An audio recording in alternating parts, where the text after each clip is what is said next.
इस कहानी के स्टार्टिंग में हमें एक लड़के को दिखाया जाता है जिसका नाम गुलिवर था। गुलिवर एक न्यूज़पेपर कंपनी में काम करता था। गुलिवर जब अपनी कंपनी में एक लड़के का इंटरव्यू ले रहा होता है तो गुलिवर उस लड़के से बिल्कुल बकवास क्वेश्चन पूछता है, क्योंकि गुलिवर को अपना जॉब में कोई इंटरेस्ट नहीं था। लेकिन वो लड़का सिलेक्ट हो जाता है। गुलिवर उस लड़के को डार्सी से मिलवाता है। डार्सी भी उसी ऑफिस में काम करती है। गुलिवर डार्सी को बहुत पसंद करता था, लेकिन गुलिवर डार्सी को बताने से डरता था। वही अगले दिन हम गुलिवर को देखते हैं जो अपने ऑफिस में डांस कर रहा था।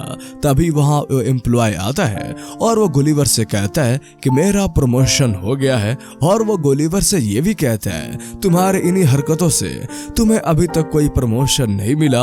वही थोड़ी देर बाद गुलिवर डार्सी के ऑफिस में जाता है और वहां रखा एक फॉर्म उठाता है जो एक ट्रेवलिंग फॉर्म का था।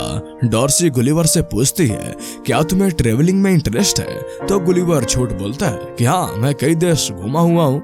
ये सुनकर डार्सी बहुत खुश होती है और उसे कहती है तुम अपने ट्रिप के ऊपर एक आर्टिकल लिख कर लाना। गुलिवर घर जाकर आर्टिकल लिखने की कोशिश करता है, लेकिन उसे कुछ समझ नहीं आता, क्योंकि गुलिवर ने डार्सी को इम्प्रेस करने के लिए झूठ बोला हुआ था कि वो कई सारे देशों में घुमा हुआ है। काफी कोशिश करने के बाद गुलिवर इंटरनेट से कई सारी आर्टिकल्स को चुराकर अपना एक आर्टिकल तैयार करता है और ऑफिस में जाकर डार्सी को दिखाता है। डार्सी उस आर्टिकल को देखकर बहुत खुश होती है और वो गुलिवर से कहती है तुम्हें बरमुंडा ट्रायंगल पर जाकर उसके ऊपर आर्टिकल लिखना चाहिए।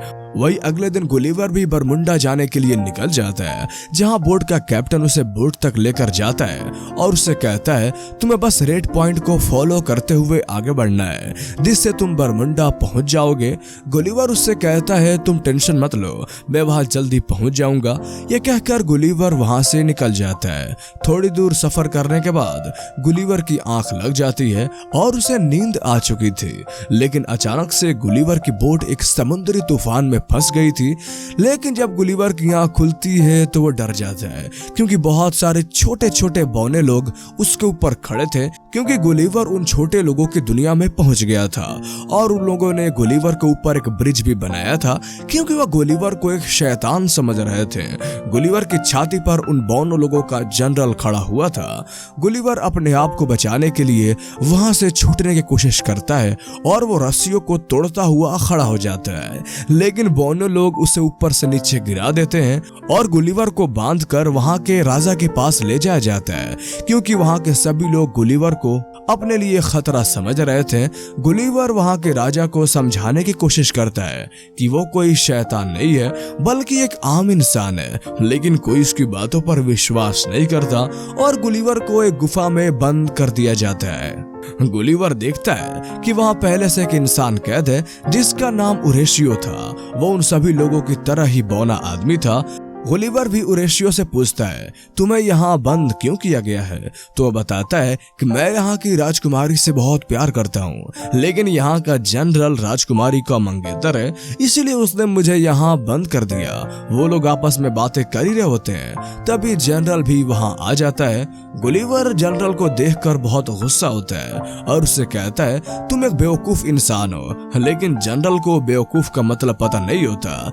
तो वो गुलिवर से उसका मतलब पूछता है, तो गुलिवर उसे बेवकूफ का मतलब एक समझदार इंसान बताता है। ये सुनकर जनरल बहुत खुश होता है और अपने आप को बेवकूफ बुलाने लगता है। वही अगले दिन गुलिवर से बेल की तरह ही कार्य कराया जाता है और गुलिवर से खेती भी कराई जाती है, लेकिन तभी वहां पर दूसरे देश के लोग हमला कर देते हैं और पूरे राज्य में आग लगाने लगते हैं और वो राजकुमारी को भी अगवा करने की कोशिश करते हैं, लेकिन तभी वहां गुलिवर आ जाता है और राजकुमारी को बचा लेता है। लेकिन अब पूरे राज्य में आग लग चुकी थी, इसीलिए सभी लोग इधर उधर भागने लगते हैं।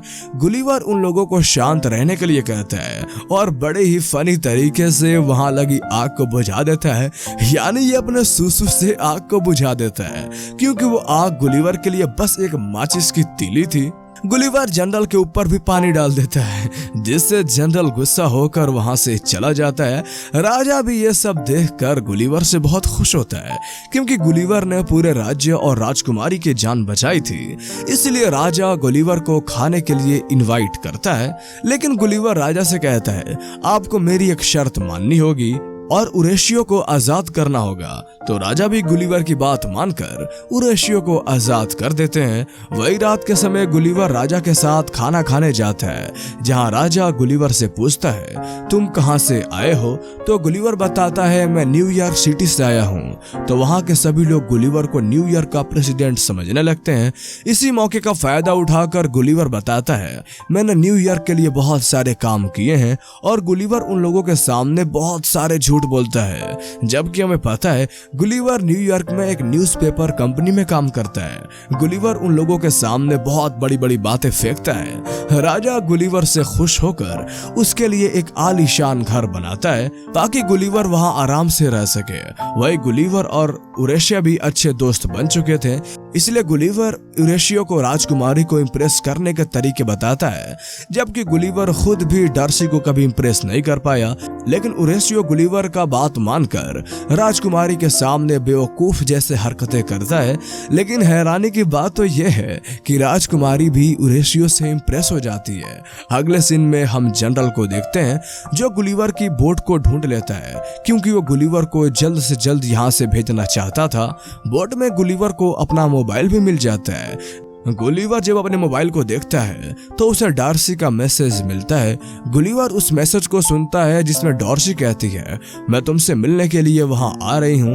और अब डार्सी भी गुलिवर को पसंद करने लगी थी। वही अगले दिन हम देखते हैं कि दुश्मन देश ने फिर से इनको देश पर हमला कर दिया था। उरेशियो गुलिवर के पास आकर बताता है कि राजा ने तुम्हें यहाँ का जनरल बना दिया है, क्योंकि हमारे ऊपर दुश्मन देश ने हमला कर दिया और हमें तुम्हारी जरूरत है।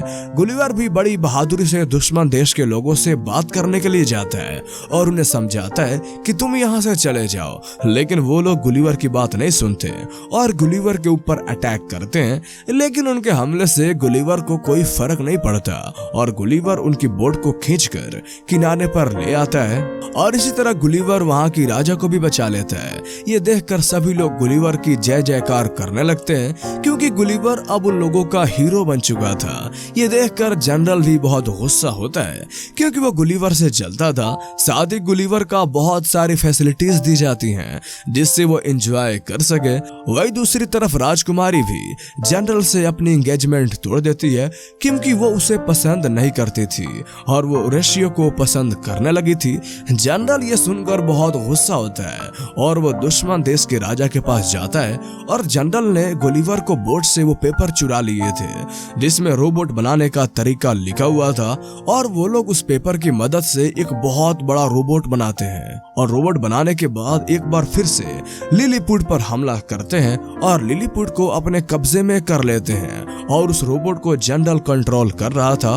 रोबोट गुलिवर को ऊपर उठा लेता है और उससे सच बताने के लिए कहता है कि तुम कहां से आए हो। तो गुलिवर डरते हुए सब सच बता देता है और कहता है मैंने आप लोगों से झूठ बोला था, मैं कोई प्रेसिडेंट नहीं हूँ, बल्कि मैं तो एक रिपोर्टर हूँ। ये सुनकर जनरल उसे बांधकर समंदर में छोड़ देता है और उसे आइलैंड की तरफ भेजता है जहाँ कोई भी जाने की हिम्मत नहीं करता। गुलिवर समंदर के किनारे पर पहुंचता है और बहुत खुश होता है, क्योंकि गुलिवर को लग रहा था कि वो अपने जैसे लोगों की दुनिया में आ चुका है। लेकिन इससे पहले तो वो कुछ समझ पाता, ऊपर से एक बहुत बड़ा कांच का गिलास उसके ऊपर गिरता है और उसके कैद कर लिया जाता है।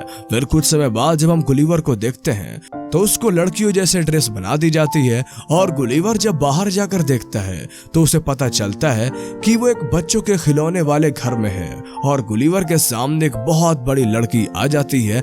यानी कि गुलिवर पहले बौनों लोगों के दुनिया में पहुंच गया था और अब वो खुद बड़े लोगों की दुनिया में आ गया है, जहाँ वो खुद एक बौना आदमी है।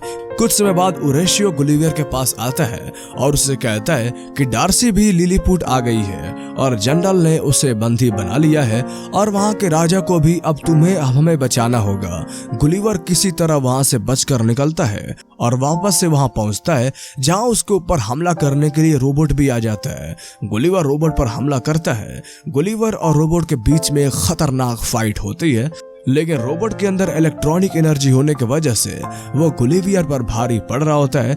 लेकिन उरेशियो बड़ी चालाकी से रोबोट के अंदर जाकर उसके कुछ वायर्स को कट कर देता है।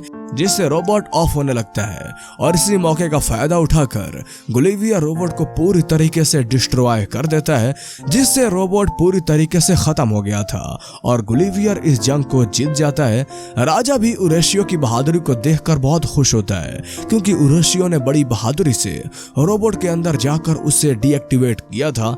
राजा उरेशियो और राजकुमारी को शादी के लिए हाँ कर देता है, लेकिन तभी वहां का जनरल आकर राजकुमारी को पकड़ लेता है। लेकिन राजकुमारी जनरल को एक पंच मारती है, जिससे वो जमीन पर जाकर गिरता है और वही हम डार्सी और गुलिवियर को देखते हैं। डार्सी अब गुलिवियर से बहुत इंप्रेस हो चुकी थी और अब ये दोनों वापस न्यूयॉर्क लौट जाते हैं।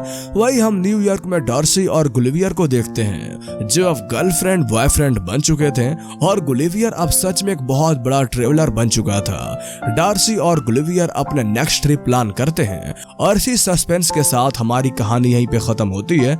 तो कैसी लगी आपको ये मूवीज एक्सप्लेनेशन, हमें कमेंट में जरूर बताएं। और अगर आप इस तरह के और कहानियां सुनना चाहते हैं तो हमारे इस चैनल को सब्सक्राइब कर लें। तो फिर मिलते हैं अगले वीडियो में, तब तक के लिए गुड बाय।